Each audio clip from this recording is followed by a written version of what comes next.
بسم اللہ الرحمن الرحیم۔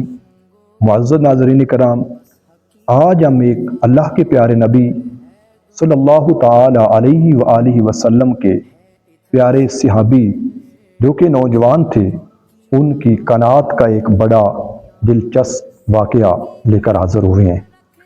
ہجرت کے 9ویں سال یمن کے قبیلہ تجیب کا 13 افراد پر ایک قافلہ اللہ کے پیارے محبوب علیہ السلام کی بارگاہ کے اندر حاضر ہوا۔ اللہ کے پیارے نبی علیہ السلام نے ان کی تعلیم و تربیت فرمائی۔ ایک نوجوان کھڑا ہوا، اس نے عرض کیا کہ یا رسول اللہ صلی اللہ تعالی علیہ وآلہ وسلم، آپ نے ہماری تمام حاجات کو پورا فرمایا، مگر میری بھی حاجت ہے، آپ میری بھی پوری فرما دیں۔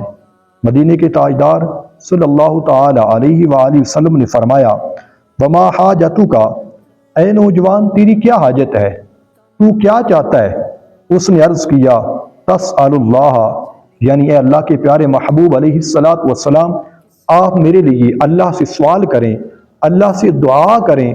اور اس بندے نے 3 باتوں کا مطالبہ کیا، 3 باتیں اللہ کے پیارے نبی علیہ السلام کی بارگاہ کے اندر پیش کی۔ پہلی بات اس نے عرض کی، این یغفر لی، کہ آپ اللہ سے یہ دعا کریں کہ اللہ تبارک تعالیٰ مجھے بخش دے۔ دوسرا اس نے عرض کیا، ویرحمنی، آپ اللہ کی بارگاہ کے اندر یہ دعا کریں کہ اللہ مجھ پر رحمت فرمائے۔ تیسرا اس نے عرض کیا، ویجعل غنایا فی قلبی، آپ اللہ کی پاک بارگاہ کے اندر یہ دعا کریں اللہ تبارک و تعالیٰ میرے دل کو غنی کر دے، یعنی دل کو دنیا کے لالچ سے پاک کر دے، اور اللہ تعالیٰ مجھے قناعت عطا فرما دے۔ مدینے کے تاجدار صلی اللہ تعالی علیہ وآلہ وسلم نے اپنی ید اللہ والے ہاتھوں کو اٹھا دیا اور دعا کی، اللہم اغفر لہ ورحمہ واجعل غناہ فی قلبہ، الہی اس کو بخش دے، اس پر رحمت فرما اور اس کے دل کو غنا عطا فرما۔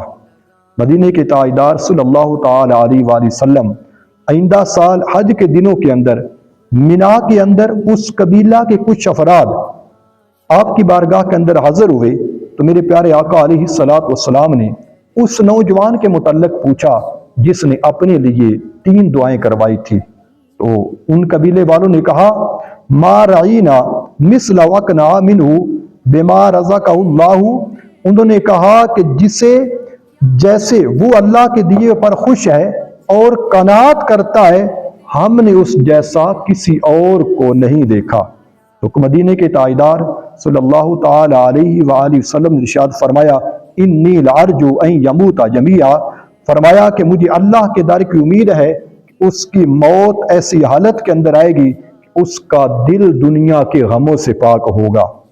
چنانچہ روایات کے اندر آتا ہے کہ دعائے نبوی کی برکت یہ ہوئی کہ جب میرے پیارے آقا علیہ السلام نے ظہری وصال فرمایا، اس وقت یمنی کئی مرتد ہو گئے، لیکن اس نوجوان کو اللہ نے ایمان پر قائم رکھا اور اس نے کتنے لوگوں کو دعوت دے کر پھر اللہ تبارک و تعالیٰ کی فرما برداری کے اندر داخل کر لیا۔